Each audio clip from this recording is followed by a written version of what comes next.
this is something that is actually happening really close to New York City, and it's an awful situation that is just not getting enough attention. And this city this town is really struggling, and they're not getting the help that they need. And this is very common in majority Black towns. And yeah, this is aptly labeled America's Dirty Divide. If this, and you'll find out the details, we'll go over the details, but if this were a white town, this would not be the situation. So we need help. Sewage crisis hits majority Black town in New York. It's no coincidence we're a Black community. If this was a white community, this wouldn't be happening.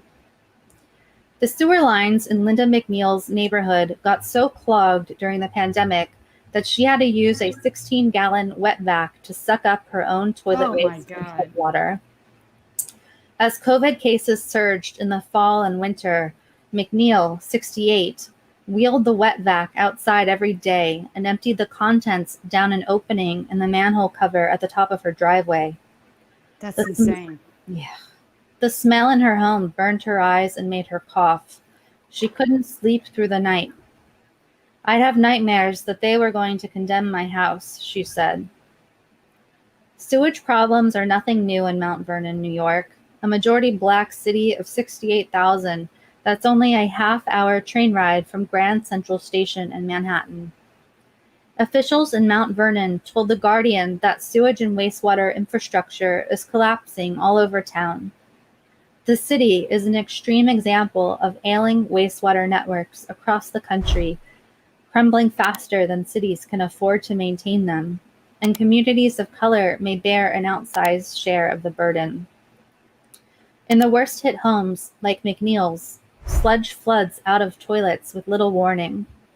Sewer water bubbles up from clogged manholes on some streets. Oh my God. Storm drains spill raw waste into the Hutchinson and Bronx rivers, which frame the city's east and west. Officials estimate that 1,000 households could be at risk of floods or unable to flush their toilets, though the exact number is not yet known and might be larger. Mount Vernon's population is 65% Black, making it an outlier in the highly segregated majority white Westchester County. And Westchester County, if you're not aware, is a ritzy ass county, like the majority of it. There's a lot of super wealthy, rich people there. This clearly not part of that. Frustrated residents said that whiter towns near Mount Vernon have sewage infrastructure that works just fine. It's no coincidence we're a Black community. If this was a white community, this wouldn't be happening. For years, experts have sounded the alarm about the country's failing infrastructure. Wastewater networks across America received a D+ grade, and New York State alone faces a $34.1 billion funding gap for wastewater, according to the most recent annual assessment by the American Society of Civil Engineers. This country, wow. Jesus. I know, this country, the richest in the world. This is what we have going on in our poor communities. It's absolutely outrageous. Mm. And it is absolutely systemic racism. It absolutely is. There's no two ways about it. Yeah. Ever since Mount Vernon's incorporation in a city in 1892, it has welcomed diverse people looking for a fresh start. Whether they were Black folks fleeing the Jim Crow South or Southern Europeans seeking opportunity in a new country, said Lurie Spurl, the former city historian. In the mid-20th century, neighboring cities pushed out Black residents by pursuing policies like urban renewal. The rest of Westchester in the 1960s dumped their Black communities into Mount Vernon. Yes.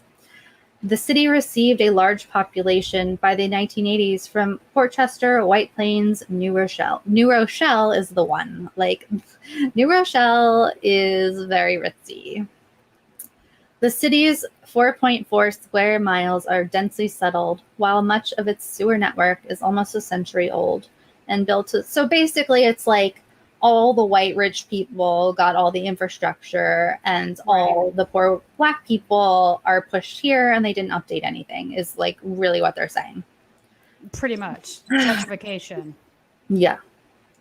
So it goes on and on. This is going to be a $100 million job. That is about 95% of our annual budget.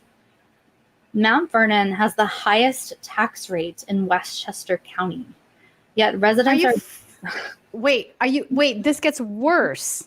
Yeah. I didn't know that. That makes this even more egregious. Yeah. So they basically are the highest tax rate, which means they're taking in money, but it's all just going to the wealthy areas and they've ignored this section of the county.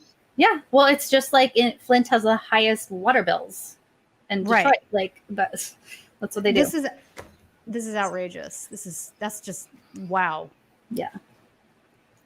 That is inexcusable. Residents are baffled at where their money has been going all this time. Wayne Fletcher, 48,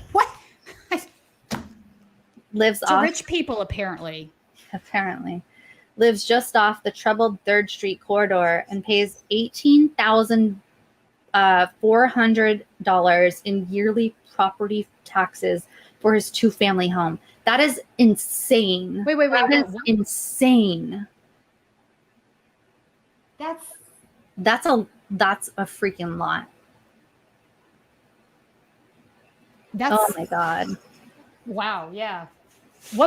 So what is the percentage of the tax base there on property taxes? Holy crap. I mean, here it's like 1%. Ours is 6% where I live. Well, right. So that's the thing. California has one of the lowest percentage rates because of Prop 13, right? So, I mean, I might pay $6,000 a year in taxes, but it's also based on a much higher property value. So for him to be paying that, that's outrageous. Like it's what I'm saying is the percent that matters, right? Yeah. Because everything is, you can make it more. So I guess this doesn't do percents. I guess we would have to like break it down. All right, I'll look into that. I'm general. Oh my God, general taxable assessable value. So where's this is very interesting to me. Yes, I will look it up later. Yeah, that's crazy. That's just nuts. I'm paying for a lifestyle I'm not living, said Fletcher. In all my years in Jamaica, I never saw something like this. Never. Yeah, and if you would ask like the average American if like the quality of life in Jamaica is better or here, they would say, "Oh yeah, here, United States rules." No. No, I think most people that say that have probably not traveled outside of the country. Honestly, because that's the America's the best. Yeah, that's the people who say America's the best at everything. But we absolutely don't have a higher quality life than every other place in the world. It's just that's absolute nonsense. We definitely don't. We suck. We're terrible. So it's also causing environmental damage. So the runoff might be partly responsible for creating algae blooms that result in periodic die-offs of fish downstream from Mount Vernon, fecal bacteria. So, the drinking water. Yeah, this is very dangerous on top of everything else. It's incredibly dangerous. This is a good way to spread more disease. And to have this happening during a pandemic makes it even more egregious, I think. Yeah. The Environmental Protection Agency is citing active litigation against the city. So they're really, they're in litigation against the city, but the city doesn't have enough money to fix it.